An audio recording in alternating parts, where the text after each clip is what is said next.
friends.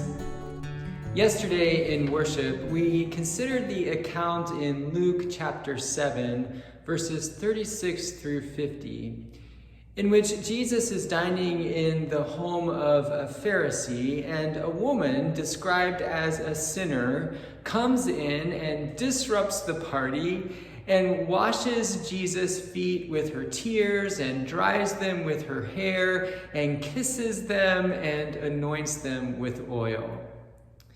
The theme of that passage is forgiveness, particularly the connection between forgiveness and gratitude. Jesus' forgiveness and our gratitude, which implies our acceptance of that forgiveness, work together to bring us into restored, renewed, and eternal life. I want to reflect on a detail of that story that I didn't have time to talk about yesterday. Actually, it's two details, but I think they both point to the same idea.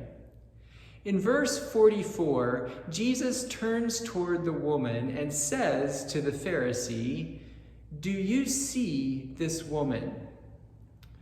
Of course he could see her. He had been watching this embarrassing, inappropriate scene unfold before his eyes the whole time. But Jesus wasn't asking if he could see her physically with his eyes. He was asking if he could recognize her humanity, if he could understand that she was a person, and not just the label sinner, not just the category into which he had placed her. She was more than her reputation. She was a beloved child of God. So Jesus asked the Pharisee if he can see this woman for who she is and not for what she had done. Jesus could ask that of the Pharisee because Jesus had demonstrated it to him already. A few verses earlier, in verse 40, Jesus spoke to the Pharisee, saying, "Simon, I have something to say to you." What's significant about that is that Jesus calls him by name. It's the first time that his name has been mentioned in the entire passage.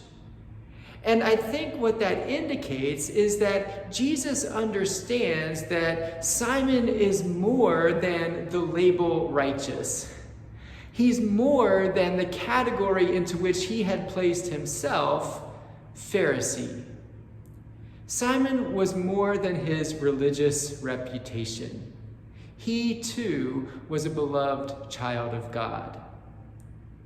Now, it's always true that we have lived in our labels, but it seems like these days our labels are becoming more and more defining and divisive.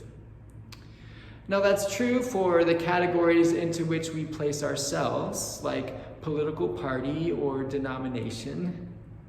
It's also true for the categories into which others place us, like snooty or sinner.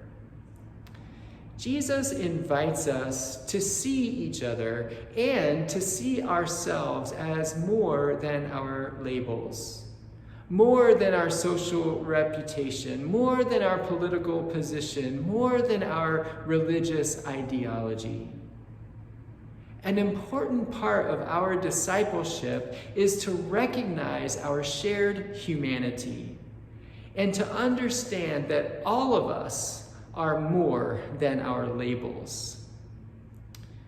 I hope that we, as followers of Jesus, will be examples for our community of patience and forgiveness, gratitude and grace.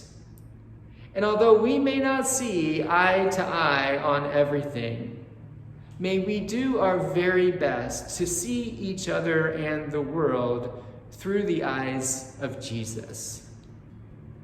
Thanks for listening. I'll see you again tomorrow.